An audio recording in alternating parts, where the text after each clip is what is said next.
Breaking news మరి కాసేపట్లో పల్నాడు జిల్లా రెంటపాళ్లకు చేరుకొనున్నారు మాజీ సీఎం వైఎస్ జగన్. రెంటపాళ్లలో ఆత్మహత్య చేసుకున్న వైసీపీ నేత నాగమల్లేశ్వరరావు విగ్రహాన్ని ఆవిష్కరించి కుటుంబ సభ్యుల్ని పరామర్శించనున్నారు. భారీ కాన్వాయ్తో రెంటపాళ్ల వైపు వెళుతున్నారు ఆయన. ఇప్పటికే ఆయన కాన్వాయ్ గుంటూరును దాటింది. జగన్ పర్యటనకు షరతులతో కూడిన అనుమతి ఇచ్చారు పోలీసులు.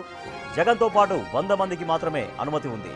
జగన్ సెక్యూరిటీ కాన్వాయ్తో పాటు 3 వాహనాలకు మాత్రమే అనుమతించారు. ఇప్పటికే గుంటూరు, పల్నాడు జిల్లాల్లో పలువురు వైసీపీ నేతలకు పోలీసులు నోటీసులు పంపించారు.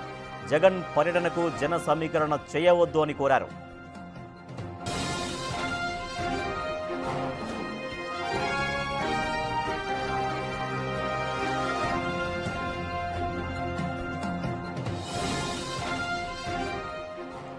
బ్రేకింగ్ న్యూస్ చూస్తున్నాం. కొద్దిసేపట్లో పల్నాడు జిల్లా రెంటపాళ్లకు చేరుకోబోతున్నారు ఏపీ మాజీ సీఎం వైఎస్ జగన్.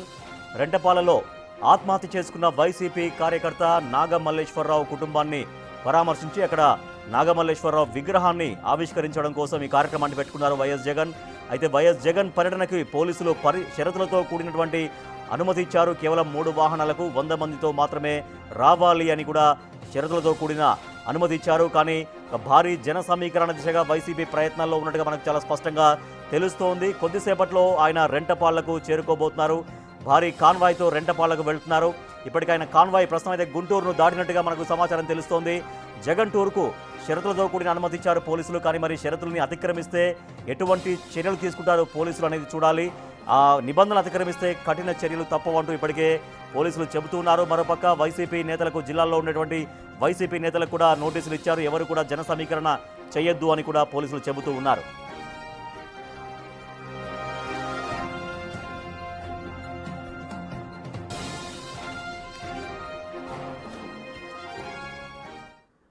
మరి కాసేపట్లో రెంటపాళ్లకు చేరుకోబోతున్నారు మాజీ సీఎం వైఎస్ జగన్. అక్కడ వైసీపీ నేత నాగమల్లేశ్వరరావు విగ్రహాన్ని ఆవిష్కరించడం కోసం వెళ్తున్నారు.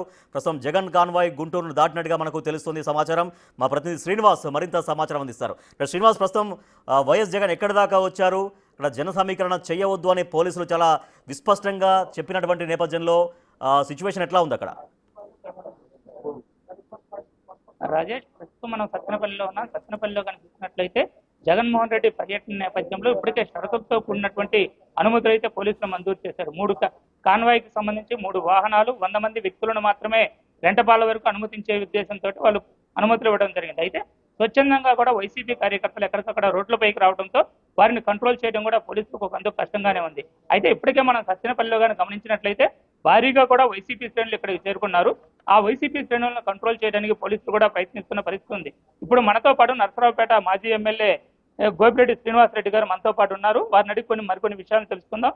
సార్ చెప్పండి, ఇప్పుడు జగన్మోహన్ రెడ్డి గారు సత్తెనపల్లి మండలంలోనే రెంటపాళ్లకు వస్తున్నారు. ఈ సందర్భంగా ఇక్కడ పోలీసులు ఇప్పటికే మరింత షరతులు విధించడమే కాకుండా నోటీసులు ఇవ్వడం కూడా జరిగింది. దీన్ని మీరు ఏ విధంగా భావిస్తున్నారు? జగన్మోహన్ రెడ్డి గారి పర్యటన అంటే ఈ కూటమి పెద్దలు, ముఖ్యంగా చంద్రబాబు నాయుడు, లోకేష్ కి ఒక భయం పట్టుకుంది. మొన్న పొదిల్లో చూసిన తర్వాత జగన్మోహన్ రెడ్డి గారికి వస్తున్న జన సమ్మేళనం చూసి ఎక్కడైనా రాష్ట్రంలో ఎక్కడికి వెళ్ళినా సరే జగన్మోహన్ రెడ్డి గారికి ఈ విధంగా స్వచ్ఛందంగా ప్రజలు రావటం బట్టి చూస్తే ఈ ప్రభుత్వానికి పూర్తి వ్యతిరేకత ప్రారంభమైంది.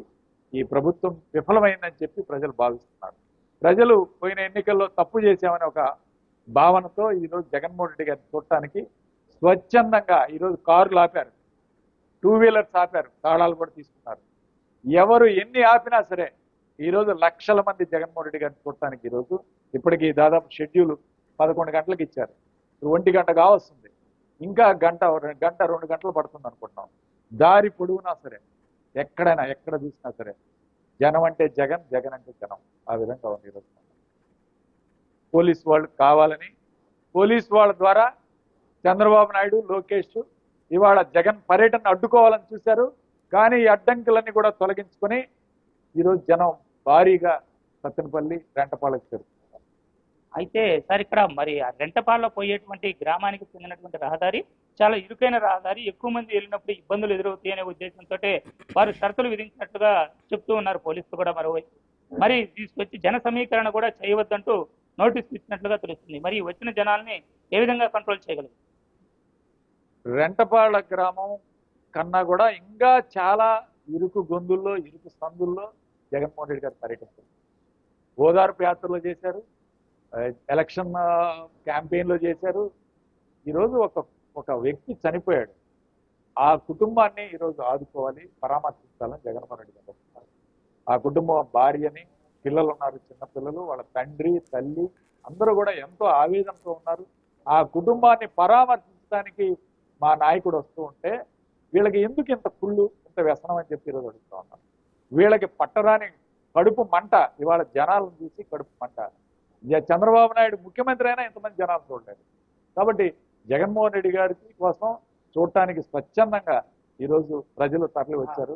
కాబట్టి తప్పకుండా రెంటపాళ్ళ గ్రామం కాదు, ఇంకా చిన్న ప్రదేశంలో ఉన్నా సరే ఈరోజు మా నాయకుడు, మా కార్యకర్త కోసం మా నాయకుడు కదిలి వచ్చి ఆ కుటుంబం కోసం ఈరోజు. అయితే సార్, ఈ జగన్ కాన్వాయ్కి జనాలు భారీగా సందోహం రావడం జరిగింది. ఈ కాన్వాయ్లో కూడా గుంటూరులో ప్రమాదం చోటు చేసుకొని ఒక వ్యక్తి చనిపోయినట్లుగా కూడా తెలుస్తుంది. దీనిపైన వేస్తాను. చనిపోలేదండి, అతను హాస్పిటల్కి తీసుకెళ్లారు గాయాలయ్యని. మరి పవన్ కళ్యాణ్ ప్రతి పర్యటనలో కూడా కనీసం 2-3 చనిపోయిన పరిస్థితులు కూడా ఉన్నాయి, ఒకరికన్నా ఎక్కువ మంది. మరి అలా ఎలా చూస్తారు? మరి పవన్ కళ్యాణ్ ఇదిగా జరిగినప్పుడు మరి మీరందరూ కరెంట్ షాక్ తగిలి చనిపోయారు ఫ్లెక్సీలు కడుతూ ఉంటే తూర్పుగోదావరి జిల్లాలో. కాబట్టి ఇలాంటి సహజంగా జరుగుతూ ఉంటాయి. పర్యటనలప్పుడు దెబ్బలు తగిలే, అతను హాస్పిటల్కి తీసుకెళ్లారు, వైద్యం చేపిస్తున్నారు, అతను కోలుకోవాలని చెప్పి మేము మనస్ఫూర్తిగా కోరుకుంటున్నాం. అయితే ఇప్పటికే ప్రతిపక్షాలు ఈ పర్యటన పైన కూడా పలు విమర్శలు చేస్తూ ఉన్నాయి. ఎప్పుడో సంవత్సరం క్రితం జరిగింది ఈ సంఘటన, సంవత్సరం తర్వాత ఈ రోజు వస్తున్నారు. అప్పటికి గవర్నమెంట్ కూడా ఏర్పడక ముందే ఈ సంఘటన జరిగిందని కూడా చెప్తూ ఉంది ప్రతిపక్షాలు. దీనిపైన మీ కామెంట్? ఎవరు ఎన్ని చెప్పినా, ఎవరో ఏదో కారణాలు చెప్పారు. నిన్న కన్నా లక్ష్మణ్ గారు నిన్న ప్రెస్ మీట్ పెట్టాడు. అంటే జగన్మోహన్ రెడ్డి గారు వస్తుంటేనే ఆ కుర్రవాడు చెడ్డవాడయ్యాడా? సంవత్సరం తర్వాత ఇవాళ అతని మీద ఎందుకు ప్రెస్ మీట్ పెట్టారు, ఎందుకు ఖండిస్తున్నారు? అంటే జగన్ గారు పర్యటన డిసైడ్ అయిన దాకా మాట్లాడలేదు, అతను మంచోడే. జగన్ గారు పర్యటనకు వస్తున్నారు, జగన్ గారిని తిట్టాలి లేకపోతే ఈ పర్యటనని ఖండించాలని చెప్పి ఒక ఉద్దేశంతో అతన్ని చెడ్డవాడిని చేశారు. అది సరైన పద్ధతి కాదు. కుటుంబాన్ని పరామర్శించడానికి వస్తున్నాడు, అతనికి చిన్నపిల్లలు ఉన్నారు, ఆ కుటుంబం తల్లి తండ్రి ఎంతో ఆవేదనతో ఉన్నారు. వాళ్ళని పరామర్శించడానికి వచ్చినప్పుడు ఇలాంటి కారణాలు, ఏదో జగన్ గారి పర్యటనని అడ్డుకోవాలని, అతను జగన్ గారి మీద ఏదో మాట్లాడాలని, కామెంట్ చేయాలని చెప్పి ఒక ఉద్దేశంతో చేస్తున్నారు తప్ప అది వాస్తవం కాదు. ఆ కుటుంబాన్ని పరామర్శించడానికి మా నాయకుడు. ఇది ఇక్కడ ఉన్న పరిస్థితి. అయితే గాయపడ్డ వ్యక్తి ఎవరైతే ఉన్నారో ఆ గాయపడ్డ వ్యక్తిని ఇప్పటికే హాస్పిటల్లో చేర్చడం జరిగిందని, అతను తగిన వైద్యం అందించడమే కాకుండా అతను ఆదుకోవడానికి కూడా పార్టీ సిద్ధంగా ఉందన్నారు. అదే కాకుండా ఇటువంటి కార్యక్రమాలు జరిగేటప్పుడు సాధారణంగానే కొన్ని అవాంఛనీయ సంఘటనలు జరుగుతాయని, వాటిలో ఎటువంటి ఇబ్బంది కూడా లేదని చెప్తున్న పరిస్థితి ఉంది. అదేవిధంగా కార్యకర్తను ఆదుకునేందుకు వస్తున్నటువంటి జగన్ అడ్డుకోవడానికి చేస్తున్న కుట్రలో భాగంగానే ఇటువంటి షరతులతో కూడినటువంటి అనుమతులను కూడా గోపిరెడ్డి శ్రీనివాసరెడ్డి గారు చెప్తున్న పరిస్థితి ఉంది. Over to studio. Right, thank you Srinivas. Palnadu జిల్లా రెంటపాళ్లకు కొద్దిసేపట్లో చేరుకోబోతున్నారు ఏపీ మాజీ సీఎం వైఎస్ జగన్. పోలీసులు ఎన్ని కండిషన్స్ పెట్టినా జగన్కు స్వాగతం పలికేందుకు దారి పొడవునా జనం బారులు తీరి ఉంటారని చెప్తున్నారు వైసీపీ